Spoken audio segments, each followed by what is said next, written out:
G'day guys, all you Triumph lovers and bike enthusiasts out there.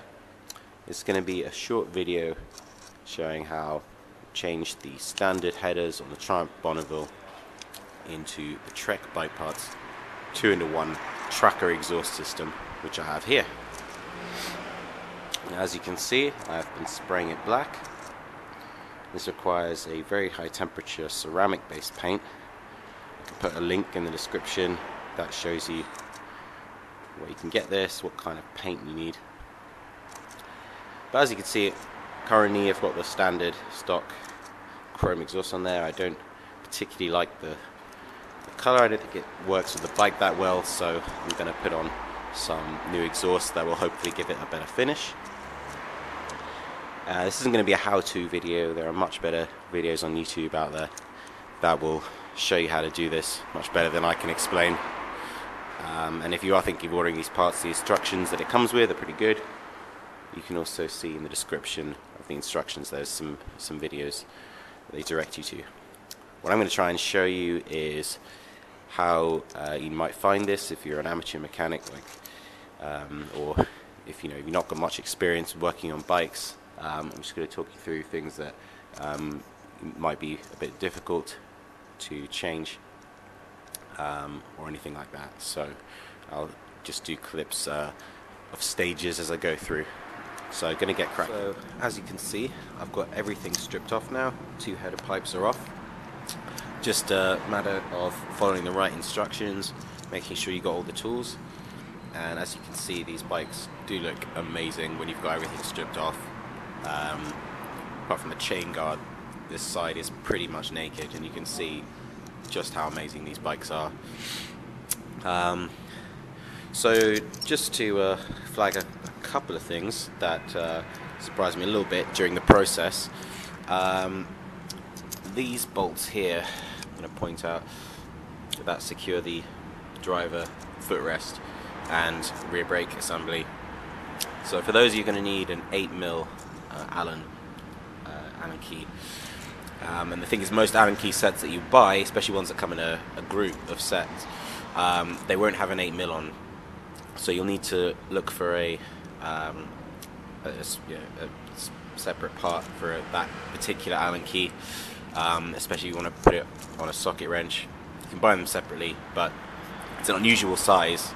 The left-hand side doesn't actually use one, so it's a bit unusual in that respect. So make sure you've got one of those to hand before you get stuck in, if you're thinking of doing this yourself or taking apart anything like that. Second thing, so these nuts that secure the top of the headers are really tough to access, especially with the standard pipes on there. It was a bit of an effort to get them off. I can show you what I had to use here. So just finding the right combination of your ratchet and your deep sockets. Just finding the right length is really tricky. What I recommend is actually, if you have one of these that you can move flexibly, you can then definitely get around and get access the headers a bit more. So that was quite tough, actually, getting those off. But there we are. Now it's all off. You can see I've got everything labelled, which makes things much easier when you come to put everything back together. And on the left-hand side of the bike, you can see there's far less that comes off this side, really. I'm just taking the silencer and then the exhaust off. So that is it. That's what the bike looks like, stripped down and naked with the exhaust off. Just looking at the old standard stock parts, just got them over here in a box. What amazed me actually is that these stock silencers are really heavy. I mean, these must be pushing 5-6 kilos each, and they surprisingly heavy. I mean, this set from that I'm going to put on, they are extremely light. I could fit all of these parts in a backpack, and much lighter. I mean, if I look at this megaphone. I can, basically lift it with one finger. It probably weighs about 1 or 2 kilos maximum.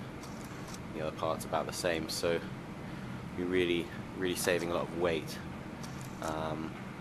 and that will really benefit your rear suspension a little bit. So there we are. So now I'm going to give the bike a quick clean, and was out yesterday down some country lanes, had a bit of rain, there's a little bit of off-road on some tracks, and when you do that the bike gets pretty muddy very quickly. So this lovely paint job that I've got on the side, on the fenders, yeah, there's all sorts of mud everywhere, so I'm going to give everything a quick clean while everything's really easy to access, and then I'm going to come back to putting the new exhaust on, and hopefully everything's going to start up just fine. So we'll come back to that. So now I've got the left hand pipe on first. Just a quick one on threading and access. It wasn't too bad actually getting the left O2 sensor onto the exhaust. What you do have to do though is you have to pull a little bit from inside. There's a little bit of give on the cable. I don't know if you can see it there. I didn't have to disconnect anything. It's just about making do with what's available in there. I did have to remove the horn from the front, and as you can see on my bike, these wires are already clipped in. So I'm making use of those clips. I'm just threading it through and down underneath the oil cooler, and there we go. It's in front, and it's not touching anything too hot. I can get that out of the way and get that off to the side. So at the moment I've just got the left one on, and that's the most difficult thread from what I've heard about these. So there we go, we've routed that now, that's connected. You can see the colours looking good on the pipes. It's matching the bike, which is always good.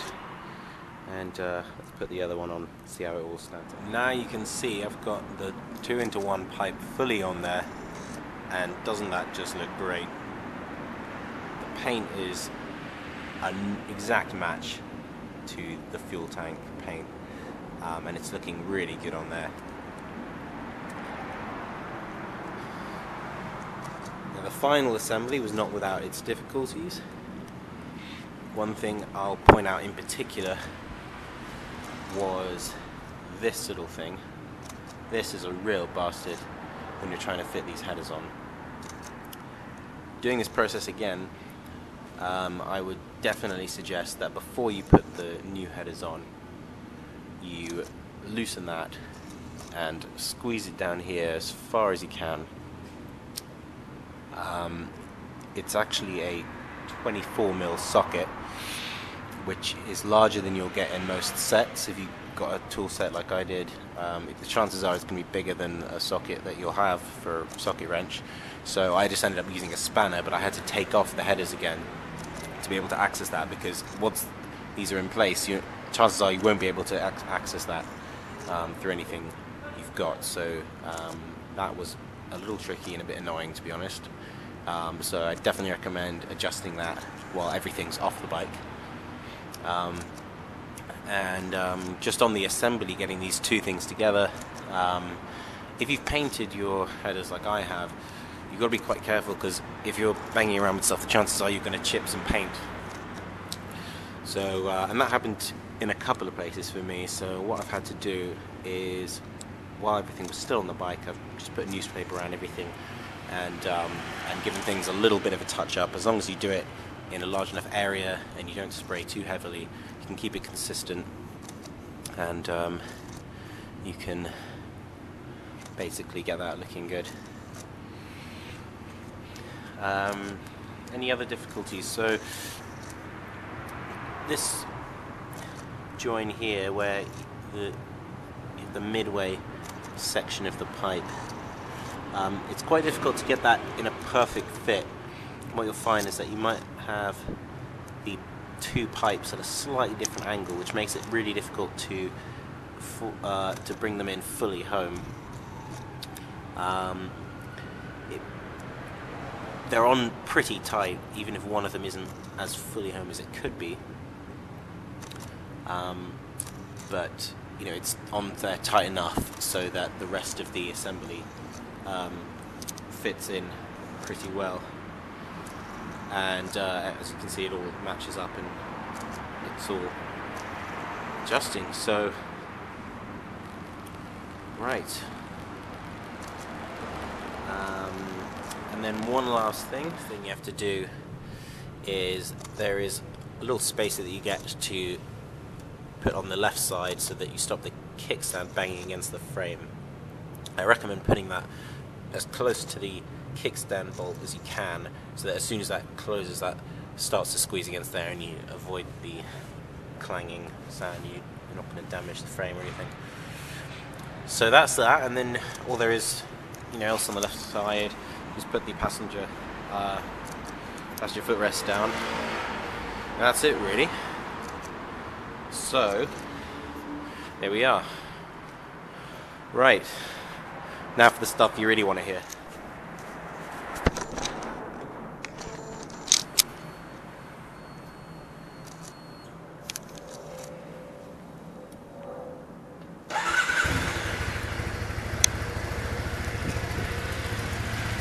Right.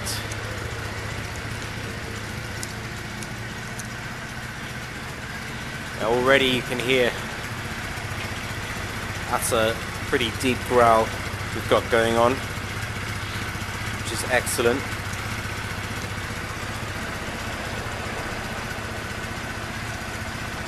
There's a little bit of smoke coming off there, but part of this process is really to let the paint cure,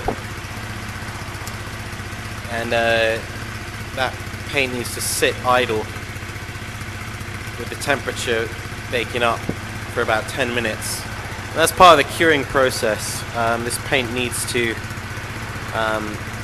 be heated, and then it will really, you know, stick on there. So I'm going to let this sit idle for bits at a time, get some smoke coming off, and there we go. I'll keep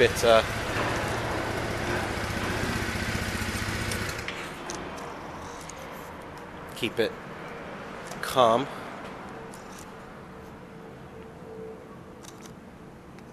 And give it, you know, a bit at a time before I crank that up to full.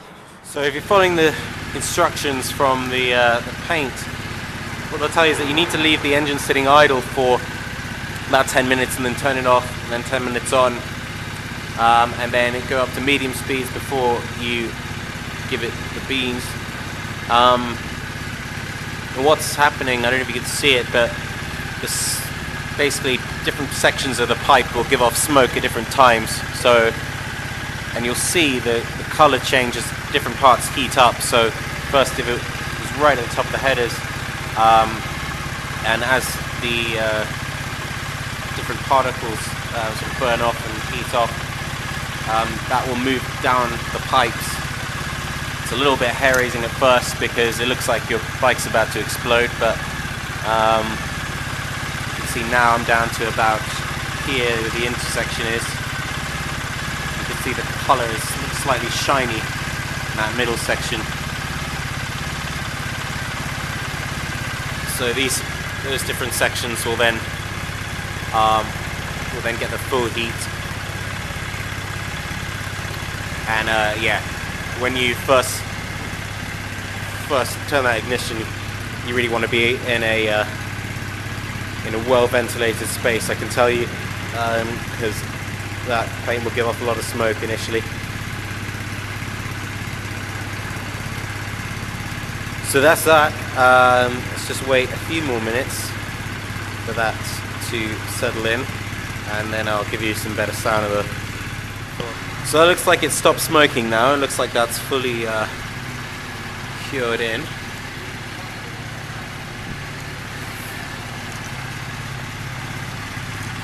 Let's hear some of that sound.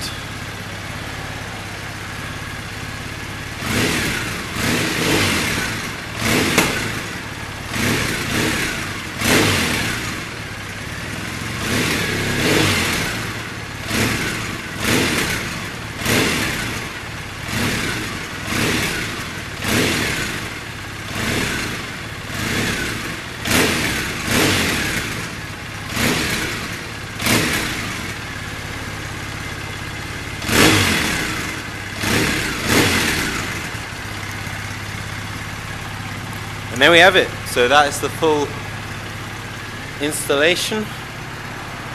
I'll keep you posted if anything falls off down the road.